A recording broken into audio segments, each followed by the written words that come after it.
نحمده ونصلي ونسلم على رسوله الكريم اما بعد اعوذ بالله من الشيطان الرجيم بسم الله الرحمن الرحيم قال النبي صلى الله عليه وسلم انما الاعمال بالنيات۔ نبی کریم صلی اللہ علیہ وسلم نے ارشاد فرمایا بے شک سارے اعمال نیت کے ساتھ ہیں، یعنی اچھی نیت کے ساتھ اعمال اچھے ہو جاتے ہیں اور بری نیت کے ساتھ اعمال برے ہو جاتے ہیں۔ جن کاموں کو شریعت نے کرنے سے منع کیا ہے ان کو آپ کسی بھی نیت کے ساتھ کریں گے وہ عمل ممنوع اور حرام ہی رہے گا۔ مثلا کوئی آدمی جھوٹ بولتا ہے، جھوٹ بول کر اس نیت سے جھوٹ بولتا ہے کہ میں اس سے جو آنے والی رقم ہے اس کو میں مدرسے میں یا نیک کاموں میں خرچ کروں گا، تو جو اس کا اس طرح جھوٹ بولنا، اگرچہ اس کی نیت تو اچھی ہے کہ میرے جھوٹ بولنے سے جو بھی پیسے آئیں گے وہ میں نیک کاموں میں خرچ کروں گا، لیکن اس کی اس اچھی نیت کی وجہ سے بھی یہ عمل اس کا برا ہی رہے گا۔ اس کی وجہ یہ ہے کہ اللہ تعالیٰ نے جھوٹ بولنے سے منع فرمایا اور جھوٹ بولنے والے پر اللہ تعالیٰ نے لعنت فرمائی۔ قرآن کریم کے اندر سورۃ الحود کے اندر ہے الا لعنت اللہ علی الکاذبین، جھوٹ بولنے والے پر اللہ تعالیٰ کی لعنت ہو۔ اور اگر آدمی کوئی چوری کرتا ہے، اس نیت کے ساتھ چوری کرتا ہے کہ اس سے آنے والی جو بھی رقم ہے، جو بھی مال ہے، اس سے میں مسجد بناؤں گا یا مدرسہ بناؤں گا یا راستے بناؤں گا یا غریب لوگوں میں تقسیم کروں گا، اس کی یہ نیت تو بظاہر اچھی ہے، لیکن اللہ تعالیٰ نے چوری کرنے سے منع فرمایا، تو اس کی اس اچھی نیت کی وجہ سے بھی اس کا یہ عمل اچھا نہیں ہوگا، کیونکہ چوری کرنا حرام ہے۔ اور کوئی آدمی سود کا کاروبار کرتا ہے کہ میں اس سے حاصل ہونے والی جو رقم ہے اس کو میں نیک کاموں میں خرچ کروں گا، غریب لوگوں میں تقسیم کروں گا، اس کی اس اچھی نیت کی وجہ سے بھی اس کا یہ عمل اچھا نہیں ہوگا۔ اس کی وجہ یہ ہے کہ سود کو اللہ تعالیٰ نے حرام قرار دے دیا ہے۔ فَإِن لَمْ تَفْعَلُوا فَأْذَنُوا بِحَرْبٍ مِّنَ اللَّهِ وَرَسُولِهِ،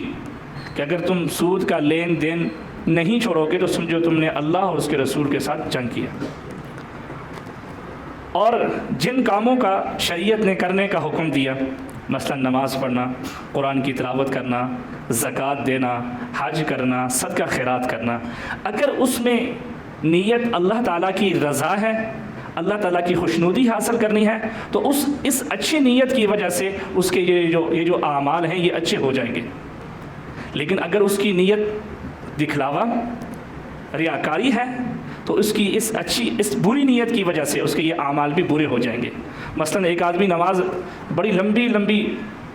رکعتیں پڑھ رہا ہے اور اسی طریقے سے رکوع بھی بڑے لمبے لمبے کر رہا ہے، سجدے بڑے لمبے لمبے کر رہا ہے کہ لوگ دیکھیں اور یہ کہیں گے یہ بڑا بزرگ ہے، یہ بڑا نیک ہے، تو اس کی اس بری نیت کی وجہ سے اس کا یہ عمل بھی برا ہو جائے گا اور اس کو ثواب کے بجائے اس کو عذاب ملے گا۔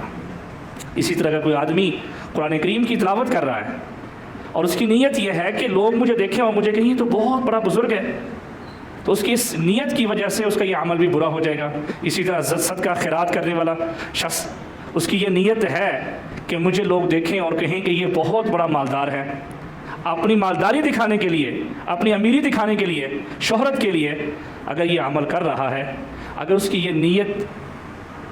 یہ دکھلاوا اور شہرت ہے تو اس کی بری نیت کی وجہ سے بھی اس کا یہ عمل برا ہو جائے گا۔ اور اگر کوئی آدمی خوشبو لگاتا ہے اس نیت کے ساتھ کہ میرے ساتھ بیٹھنے والا شخص کو تکلیف نہ ہو،